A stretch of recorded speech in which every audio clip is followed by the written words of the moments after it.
Are you thinking of visiting the Pantanal? This is one of the most incredible wildlife destinations in the world and a rising location for nature lovers looking to explore South America. In this video, I'll be sharing how I spent 5 days exploring the Pantanal in southwest Brazil. I'll take you through where I stayed, what I did each day, and what makes this region such a special place to visit for wildlife sightings.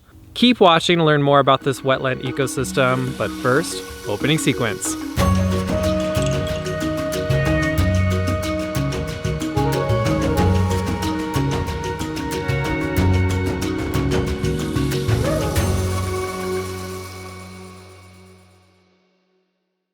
Hello everyone, welcome back for an all-new Safari Insights video. My name is Jeff Heyer and I'm a safari travel advisor who arranges safari experiences globally. If you're passionate about wildlife travel, subscribe to this channel, and if you're interested in booking an experience in any of these places I feature here on the channel, including the Pantanal, reach out to me. I would love to arrange your trip. Every experience I mention in this video is something I can build in your custom itinerary.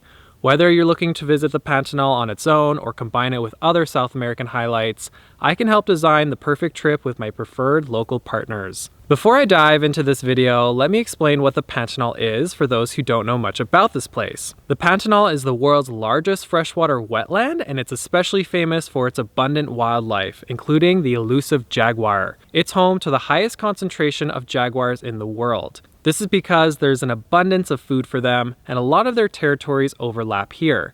Jaguars are a very elusive and rarely seen species elsewhere in the world, but sightings are very common in the Pantanal because they hunt on the riverbanks. Every year the Pantanal floods and drains. When it drains, it opens up these large beaches where jaguars can be seen hunting caiman, capybara, otters, birds, catfish, and more. This means you can get some clear views of them while cruising the rivers on a skiff. This makes the Pantanal a seasonal destination. The water starts to drop in June, creating these open beaches, and peak season to visit would be July through October into November. After November, heavy rains and flooding make it difficult to immerse in this location. For your reference, our trip took place in mid-June.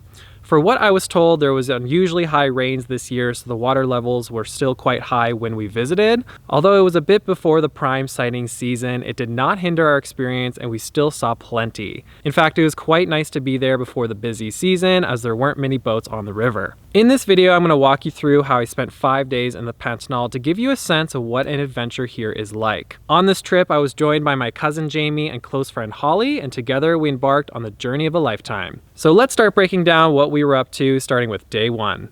We kicked off day one in São Paulo, where we'd been staying for a few days prior, enjoying some city time and relaxing at the Porto Hotel, a very comfortable and stylish base before heading off into the wild. Being Brazil's largest city and the main airport hub of the country, this is where we flew into. We gave ourselves a couple nights to chill and get our bearings and cushion our landing before embarking on our safari. From there, we transferred to the airport and boarded a domestic flight to the city of Cuiabá, which is the main gateway for travelers heading into the Northern Pantanal region. The flight was smooth and just took over 2 hours. Upon arrival in Cuiabá, we were met by our private guide for the trip, Fernando, who would be with us for the next 5 days. We instantly connected. He was friendly, knowledgeable, and clearly passionate about the Pantanal. He led us to our private transfer vehicle and we began our scenic drive out of the city and into the heart of the Pantanal. The drive took about 2 to 3 hours in total. The first part was on a smooth highway, but it eventually turned into gravel road that leads deep into this wetland wilderness. About halfway through our drive, we stopped in the small town of Pacone for a hearty Brazilian barbecue lunch. Let's just say we did not go hungry. It was a true local feast. By late afternoon, we arrived at our first lodge, the SouthWild Pantanal.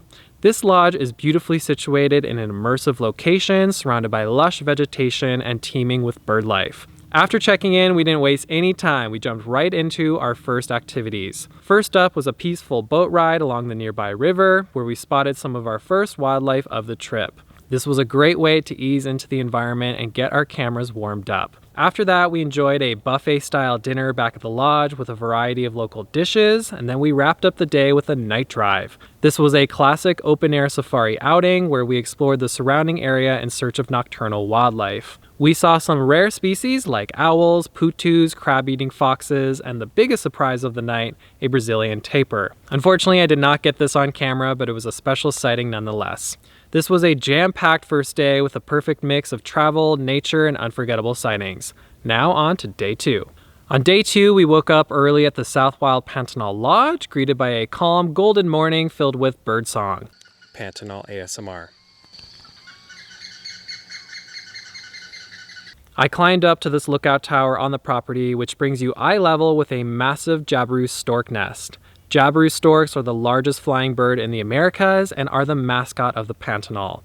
These birds are quite symbolic here. Just wandering around the lodge was rewarding. There were colorful birds everywhere, capybaras lounging around, and just a serene, peaceful atmosphere that's hard to describe until you're there.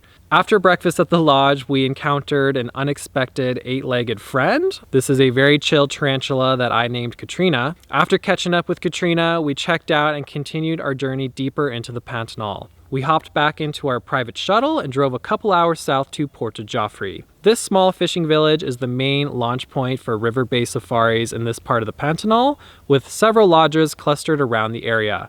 But instead of staying in a traditional lodge, we did something different. We stayed on the river itself. After a quick coffee stop, we transferred from land to water and boarded a small riverboat that took us about 20 minutes upriver to our floating home for the next 3 nights. The Itinerary boat. This is a brand new riverboat, and we were actually among the first guests to stay aboard. This boat was fantastic. It's multi-level with some cozy cabins, a beautiful dining area, and a rooftop deck with a bar and lounge chairs. And my favorite part, an onboard naturalist named Bruno. He gave us daily wildlife talks and joined us on many of our excursions, adding a lot of depth and insight to the whole experience. Once we settled into our cabin and had lunch on board, another great buffet, we got ready for our first riverboat safari. The way this works is that the larger houseboat tows smaller motorboats behind it, and these are what we use to explore the narrower waterways and get closer to the action. That afternoon, we had our first big sightings, including the star of the show, jaguars. We saw multiple jaguars, and one in particular gave us an incredible show as it stalked along the riverbank, clearly in hunting mode. While we didn't see a full hunt unfold, the intensity was real. You could feel it in the air. It truly was thrilling. After an action-packed excursion, we returned to the boat for dinner and spent the evening relaxing on the upper deck under the stars. From this point on, we wouldn't touch land for 3 days, fully immersed in river life, surrounded by wildlife from sunrise to sunset. Now on to days 3 and 4. Days 3 and 4 followed a relaxed but rewarding rhythm. Life on the river at its finest. Each morning, we woke up on the Itinerary boat to the soft sounds of the Pantanal waking up around us. After a delicious breakfast on board, we'd head out for our morning riverboat excursions in the skiffs, scanning the banks for movement. Midday, we'd return to the main boat for lunch and listen to wildlife lectures with Bruno. These sessions were casual and super informative. He covered everything from jaguar behavior to the ecology of the Pantanal, which really added depth to what we were seeing on the water. Afternoons were more relaxed, giving us time to nap, edit photos, or just lounge on the rooftop deck and take in the scenery. One of the unexpected highlights of these days was the opportunity to fish right off the boat. We asked if fishing was possible, and the crew happily made it happen. They brought out rods and bait, and we ended up catching 2 piranhas. Yes, the real deal. This was cool because you can't really see piranhas in this dark, murky water unless you pull them up. This was a fun and memorable moment, especially for Jamie, who's a big fishing enthusiast. We ended up bringing these rods with us for a couple of the skiff excursions and fished from the riverbanks, which was really cool because we got to fish while searching for jaguars. Our wildlife sightings over these 2 days were incredible. We had multiple jaguar encounters, each one unique, some lounging in the shade, others on the move, and one moment that felt like we were part of a nature documentary. We also saw giant river otters, huge variety of bird species, capybaras, and caimans sunning themselves on the riverbanks. By the evening, the river would turn into a mirror, reflecting the pink and orange hues of the sky. It was tranquil, beautiful, and at times it really did feel like we were floating through a hidden paradise. These 2 days were a perfect balance of relaxation and exploration. Now on to day 5, our last day in the Pantanal. On our final day, we checked out of the Itinerary boat and enjoyed one last early morning river excursion. It was a peaceful farewell to the river. And just as we arrived back in Porto Jofre, we were treated to a special moment. 2 hyacinth macaws perched nearby, as if they came to see us off.